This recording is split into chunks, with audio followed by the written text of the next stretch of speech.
শীত কিন্তু যাবে যাবে করছে, জানুয়ারি মাস শেষের পথে। তো আমাদের এই বছর পিঠা খাওয়া হয়নি।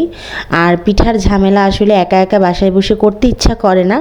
তো ভাবলাম কি এই ছোটোখাটো একটু আয়োজন করি, মানে নিজেদের জন্যই আর কি। তো এর আগের দিন আমি চুষি পিঠা বলে অনেক জায়গায়, তারপরে সই পিঠা বলে, তো ওই ধরনের পিঠা বানিয়েছিলাম, একদম অল্প করেই বানিয়েছিলাম। আর আজকে বানাচ্ছি হচ্ছে আমার সবচেয়ে ফেভারিট পিঠা, সেটা হচ্ছে দুধ পুলি পিঠা। দুধ পুলি পিঠাটা যে আমার এত বেশি পছন্দ, তো এইটা না বানিয়ে কিভাবে থাকি বলুন।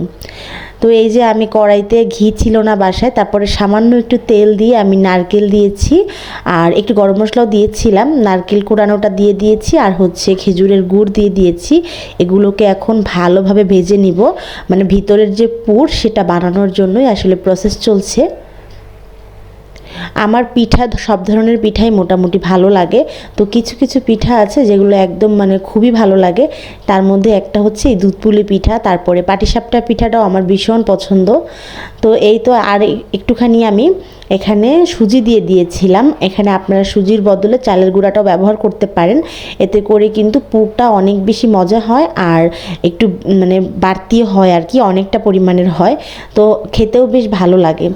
এই যে আমি সামান্য একটু পানি দিয়ে, তারপরে যাতে করে সুজিটা একটু মানে নরম হয় সেই জন্য আমি একটু পানি দিয়ে দিয়েছিলাম, সেটা একদম ভেজে ভাজা ভাজা করে তারপরে আমি এটা নামিয়ে নিয়েছি।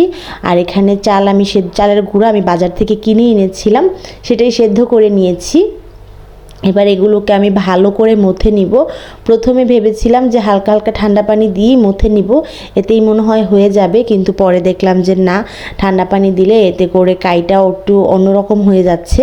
তো তারপরে আমি আবার কি করেছি, গরম পানি করে তারপরে ভালোভাবে মথে নিয়েছি। এখানে কিন্তু মথে নেওয়াটা অনেক বেশি ইম্পর্টেন্ট, কারণ হচ্ছে যত বেশি ভালো করে মথবেন তত বেশি কাইটা সুন্দর হবে, আর তত বেশি পিঠাটাও মানে ভালো হবে খেতে। আর আমার ছেলে দেখুন পাশে বসে কি করছে, একবার খেলনা ঢুকিয়ে দিচ্ছে, একবার ওর র্যাকেট ঢুকিয়ে দিচ্ছে। তো এই ধরনের কাজই সবসময় আমার সাথে করে, এর মধ্যে থেকে আর কি করছি। তো আপনারা বুঝতেই পারছেন যে আমি কেন বলেছি পিঠা বানানো অনেক বেশি ঝামেলার কাজ এখন আমার জন্য, অন্ততপক্ষে আমার ছেলের জন্য আমি কোনো কাজ করতে পারি না। তো যাই হোক, এই যে আমি সুন্দরভাবে মথে নিয়েছি, দেখতে পাচ্ছেন কাইটা কত সুন্দর হয়েছে।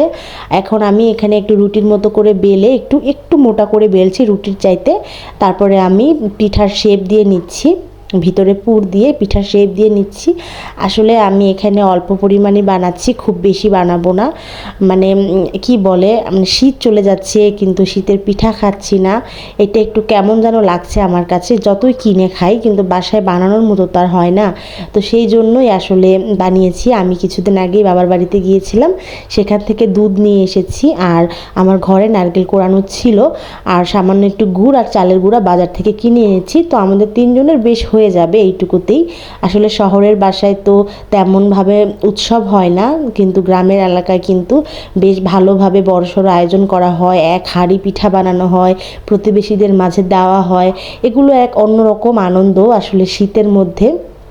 এই যে দেখুন পিঠাগুলো কিন্তু বেশ সুন্দর লাগছে। আর এখানে দেখুন আমি কি একটা ভুল করে ফেলেছি, দুধের মধ্যে যখন আমি পিঠাগুলো ভিজিয়েছি তখন কিন্তু আমার মানে ক্যামেরাটা চালু করতে একটুও মনে নেই। যখন ভিজিয়ে ফেলেছি সবগুলো তখন মনে হয়েছে হায় হায়, আমি তো ভিডিওই করিনি। তো যাই হোক, আপনারা অবশ্যই আমাকে ক্ষমার দৃষ্টিতে দেখবেন। আর আমি পাশে একটু গুড় জাল করে নিয়েছি, আগে একটু দুধ দিয়ে দেখেছিলাম যে ফেটে যায় কিনা, দেখলাম হ্যাঁ হালকা একটু ফেটে যাচ্ছে। তারপরে আমি একটু ঠান্ডা করে তারপরে সেই গুড়টা আমি ঢেলে নিয়েছি, না হলে কিন্তু ফেটে যাবে। তো যাই হোক, পিঠা কিন্তু দুর্দান্ত খেতে ছিল। আল্লাহ হাফেজ সবাইকে।